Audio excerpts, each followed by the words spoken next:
Halo, salam sehat bagi kita semua. Saya Farel Stefanus Subagiarta, mewakili kelompok 5 dari program studi ilmu keperawatan Fakultas Kedokteran Universitas Samratulangi Manado. Pada kesempatan kali ini, saya mewakili kelompok 5 akan membawakan materi tentang pasien safety. Sebelum kita lanjut fokus ke pembahasan pasien safety, kita perlu tahu tentang konsep kesehatan dan keselamatan kerja.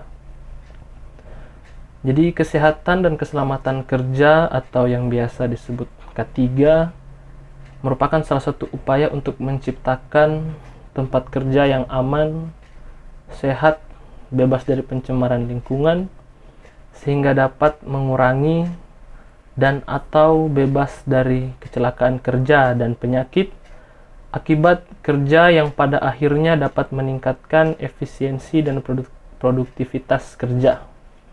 Jadi pada dasarnya konsep kesehatan dan keselamatan kerja atau K3 itu merupakan upaya untuk menciptakan keamanan dan mengurangi risiko kecelakaan, baik itu di rumah sakit maupun di tempat kerja lain seperti industri. Jadi untuk konsep kesehatan dan keselamatan kerja atau K3 tidak hanya diterapkan di rumah sakit, namun juga ada di berbagai tempat seperti industri-industri atau perusahaan. Karena risiko kecelakaan kesehatan dan keselamatan kerja itu tidak hanya terjadi di rumah sakit, melainkan terjadi juga di tempat-tempat kerja seperti industri atau perusahaan. Oleh karena itu, dalam menjamin keselamatan tenaga kerja, diperlukan adanya penerapan kesehatan dan keselamatan kerja di tempat-tempat kerja non-rumah sakit seperti industri. Dengan penerapan kesehatan dan keselamatan kerja, membuat pengurangan atau berkurangnya korban akibat kecelakaan yang terjadi selama melakukan pekerjaan. Nah, untuk konsep keselamatan pasien atau yang biasa disebut dengan pasien safety adalah suatu sistem di mana rumah sakit membuat asuhan pasien lebih aman dalam mencegah terjadinya cedera yang disebabkan oleh kesalahan akibat melaksanakan suatu tindakan atau tidak mengambil tindakan yang seharusnya diambil. Jadi dalam konsep keselamatan pasien yang sering dilakukan di rumah sakit itu tujuannya untuk mencegah terjadinya cedera akibat kesalahan maupun mencegah tidak mengambilnya keputusan atau tindakan yang seharusnya diambil. Sistem tersebut meliputi pengenalan risiko, identifikasi, dan pengelolaan hal yang berhubungan dengan risiko pasien, pelaporan dan analisis insiden, kemampuan belajar dari insiden, tindak lanjut, dan implementasi solusi untuk meminimalkan risiko. Jadi dalam meminimalkan risiko dalam pelaksanaan pasien safety ini, perawat harus memperhatikan risiko-risiko apa yang akan terjadi dengan pasien, kemudian laporan dan analisis insiden, kemudian kemampuan untuk belajar dari insiden atau kecelakaan-kecelakaan yang mungkin terjadi, kemudian apa tindak lanjut dan implementasi solusi untuk meminimalkan risiko tersebut. Secara umum, konsep keselamatan pasien atau pasien safety bertujuan untuk mengurangi risiko terjadinya kecelakaan atau cedera kepada pasien di rumah sakit. Karena tidak bisa dipungkiri bahwa tingkat kecelakaan atau cedera yang akan terjadi pada pasien di rumah sakit itu sangat tinggi. Terutama risiko terjadinya infeksi nosokomial misalnya. Oleh karena itu, dalam penerapan pasien safety ini diharapkan agar pasien itu bisa terhindar dari cedera-cedera atau kecelakaan yang diakibatkan oleh kesalahan dari para perawat maupun dari pasien itu sendiri. Oleh karena itu, perawat juga berperan untuk memberikan asuhan keperawatan yang baik dan benar kepada pasien, serta memastikan keadaan pasien itu aman. Dengan contohnya tadi, dengan mengetahui risiko-risiko apa yang akan terjadi, kemudian mengidentifikasi hubungan risiko yang akan terjadi dengan pasien, kemudian selalu melakukan laporan dan analisis terhadap insiden, kemudian kemampuan belajar dari kecelakaan yang memungkinkan terjadi pada pasien, dan juga memberikan tindak lanjut dan implementasi solusi untuk meminimalkan risiko. Oleh karena itu, sebagai seorang perawat di mana dalam menjaga keamanan pasien, keselamatan pasien, dan kesehatan pasien di rumah sakit itu merupakan hal yang sangat perlu diperhatikan dalam melakukan asuhan keperawatan, terutama menerapkan pasien safety ini. Selanjutnya ada prinsip-prinsip pasien safety. Prinsip yang pertama yaitu kesadaran tentang nilai keselamatan pasien rumah sakit dari kondisi baik menjadi sangat baik. Jadi perawat harus mampu memperhatikan keselamatan pasien di rumah sakit dalam penerapan pasien safety ini. Kemudian prinsip yang kedua yaitu komitmen memberikan pelayanan yang berorientasi pasien safety dari kondisi baik tetap pada kondisi baik. Jadi selain memperhatikan keselamatan pasien, perawat juga harus mampu mempertahankan kondisi pasien, baik itu dalam kondisi tetap maupun menjadi kondisi baik. Kemudian prinsip yang ketiga yaitu kemampuan mengidentifikasi faktor risiko penyebab insiden terkait pasien safety dari kondisi sangat kurang menjadi kurang. Dalam prinsip yang ketiga ini, perawat harus mampu mengidentifikasi apa-apa saja faktor-faktor risiko penyebab kecelakaan yang sering terjadi dalam pelaksanaan pasien safety ini. Kemudian prinsip yang keempat yaitu kepatuhan pelaporan insiden terkait pasien safety dari kondisi sangat kurang menjadi baik. Kemudian prinsip pasien safety yang keempat yaitu kepatuhan pelaporan insiden terkait pasien safety dari kondisi sangat kurang menjadi baik. Nah, dalam prinsip pasien safety ini, perawat harus mampu patuh dalam melakukan laporan kecelakaan terkait dengan kecelakaan yang terjadi dalam pelaksanaan pasien safety ini. Kemudian yang kelima, kemampuan berkomunikasi yang efektif tentang faktor risiko insiden terkait pasien safety dari kondisi sangat kurang menjadi baik. Nah, dalam penerapan pasien safety ini, perawat juga harus mampu berkomunikasi dengan efektif.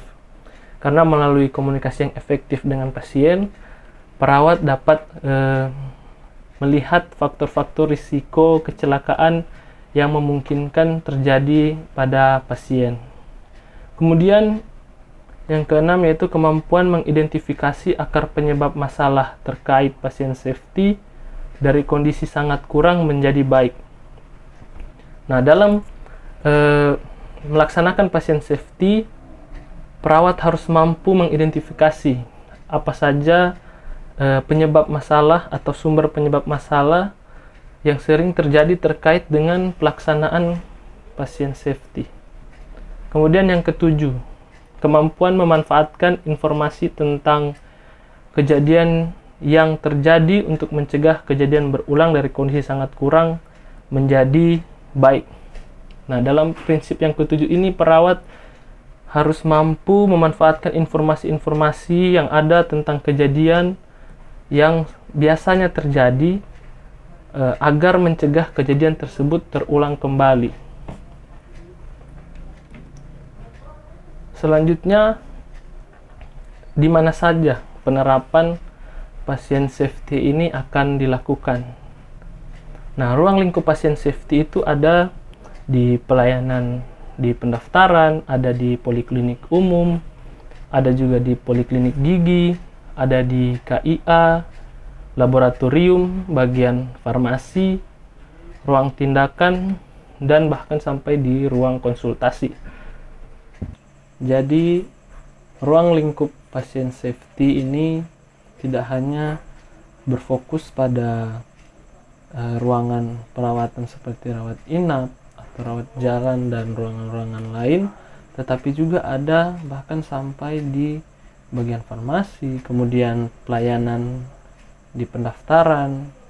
Penerapan pasien safety itu tetap harus dilaksanakan, mengingat risiko terjadinya kecelakaan atau cedera kepada pasien itu tidak hanya semata-mata terjadi di ruang rawat inap misalnya, tetapi juga ada di pelayanan di pendaftaran, poliklinik umum, sampai ke bagian farmasi, kemudian ruang konsultasi, semuanya itu memiliki risiko. Oleh karena itu, ruang lingkup penerapan pasien safety yang harus diperhatikan oleh seorang perawat harus memperhatikan juga detail-detail kecil dalam meningkatkan keselamatan pasien dan mengurangi risiko terjadinya kecelakaan atau cedera pada pasien. Kemudian komponen pasien safety. Komponen pasien safety yang pertama yaitu identifikasi pasien dengan benar. Perawat dalam melaksanakan penerapan pasien safety harus mengidentifikasi pasien dengan benar. Misalnya nama, umur, jenis kelamin, dan lain sebagainya yang dibutuhkan dalam pengkajian identifikasi identitas pasien dalam penerapan pasien safety. Kemudian tingkatkan komunikasi efektif. Nah, komunikasi efektif ini sangat berperan penting dalam pelaksanaan pasien safety.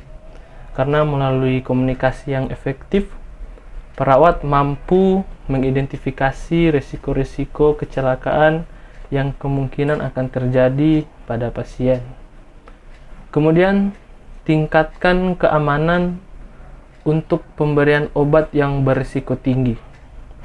Nah, selain dari melindungi pasien, perawat juga harus memperhatikan keamanan dalam pemberian obat, yaitu obat-obat yang berisiko tinggi, agar setiap obat yang diberikan kepada pasien itu sesuai prosedur atau sesuai anjuran.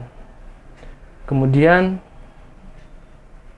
eliminasi salah sisi, salah pasien, dan salah prosedur operasi. Dalam penerapan pasien safety ini, perawat juga harus menghindari terjadinya salah sisi kepada pasien atau misalnya salah pasien. Oleh karena itu dibutuhkan ketelitian dalam mengidentifikasi kebenaran pasien dan kemudian salah prosedur operasi. Nah, ini perawat harus mampu memahami dalam melaksanakan prosedur operasi dengan tepat. Kemudian, reduksi risiko infeksi nosokomial. Infeksi nosokomial ini adalah penyakit yang berisiko terjadi di rumah sakit dan risikonya itu sangat tinggi jika tidak diperhatikan. Oleh karena itu, perawat harus mampu mengurangi risiko infeksi nosokomial dalam melaksanakan atau menerapkan pasien safety. Kemudian, reduksi risiko pasien cedera. Nah, yang paling inti dari keseluruhan pada penerapan pasien safety yaitu mengurangi risiko cedera pada pasien. Ini adalah hal yang paling umum untuk diperhatikan, bahwa perawat harus menjaga kemungkinan terjadinya cedera pada pasien, baik memperhatikan kondisi pasien dan lingkungan di sekitar pasien. Ya, demikianlah tentang materi pasien safety. Di sini ada beberapa sumber referensi yang bisa dijadikan acuan dalam pembelajaran kita ke depan. Dan demikianlah presentasi dari kami kelompok 5. Saya Farel Stefanus Subagiarta dari kelompok 5 mengucapkan terima kasih atas perhatian teman-teman. Semoga ilmu yang disampaikan dapat bermanfaat bagi kita semua. Salam sehat dan terima kasih.